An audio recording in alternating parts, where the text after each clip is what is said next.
variation of acceleration due to gravity inside and outside the earth, okay, and its graph. Now whenever the object is inside the earth, or we can say below the surface of the earth, is gravitational acceleration at any point which is at distance small r from the center. Say for example, you have object here and its distance is r from the center, so it is at depth, we can say, okay, and its gravitational acceleration at any distance r is given by 4 by 3 pi g r into rho. Now see, this 4 by 3 pi g and rho are constant, so gravitational acceleration is directly proportional to the distance from the center.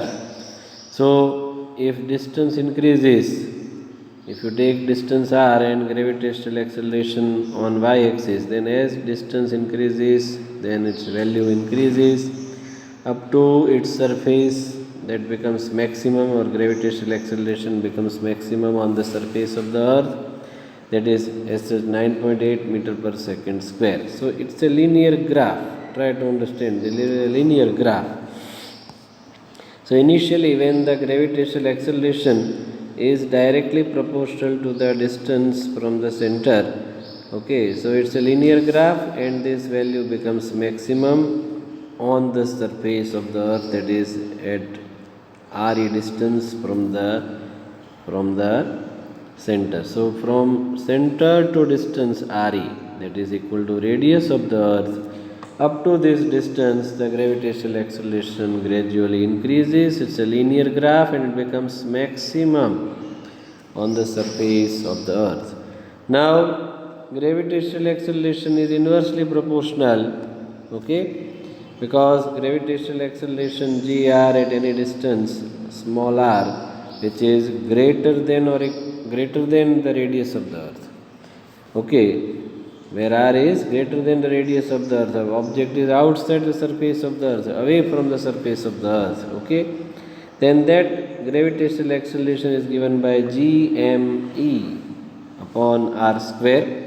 So gravitational acceleration at any distance r greater than re is inversely proportional to the square of the distance. So as distance increases, the value of gr also reduces, okay, so value of gr reduces. So initially it was increasing from the center to the surface of the earth, becomes maximum on the surface of the earth. What is the value? 9.8, and then gradually decreases as you go away from the surface of the earth, because it is inversely proportional. Gravitational acceleration is inversely proportional to the square of the distance, okay, so its graph is decreasing curve, okay, or we can say this kind of graph you will obtain, okay.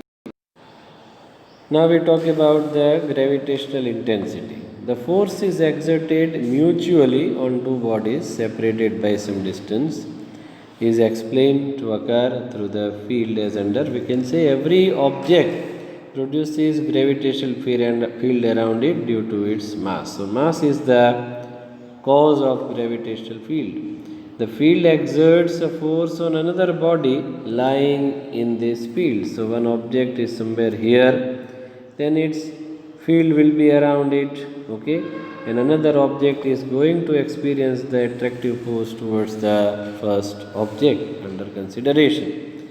Now we talk about intensity of gravitational field, okay. The gravitational force exerted by the given body on the body of unit mass, so force per unit mass at a given point is nothing but the intensity of gravitational field, which is denoted by vector I. It has direction, force per unit mass, force exerted on 1 kg object, okay, that is force per unit mass, okay. The gravitational force exerted by the given body on a body of unit mass, that is 1 kg mass, say for example, at a given point, is called the intensity of gravitational field at that point, and it is also known as gravitational field or gravitational intensity, okay. Suppose we consider one mass capital M, which is at origin, okay, that of the Cartesian coordinate system, okay, that is origin is denoted by capital O, and one unit mass object, that is 1 kg mass, is at distance, say it is denoted by, its position is denoted by vector r, and it is at point P. Okay, so try to understand this figure. We have one object of mass capital M somewhere here, and the mass small m is here, whose mass is 1 kg, and the position vector of this point P with respect to origin is vector r. Okay, vector r, and unit vector of vector r will also be in this particular direction. Now try to understand the mass m, that is mass small m, will experience the force towards mass capital M. So force of attraction is towards capital M or towards origin. So vector r of point P is from O to P, and the force exerted on this mass of 1 kg is from P to A. So the direction of force and direction of vector r both are mutually opposite. Try to understand this first, okay?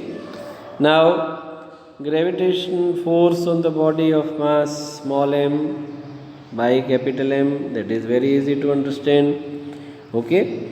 Gravitational force on mass small m is given by this F is equal to gm1 m2 upon r square into r cap. Okay. Now, if you take m is equal to 1 kg, then it becomes gravitational intensity, and instead of m, I write I. But try to understand, this force is opposite to vector r.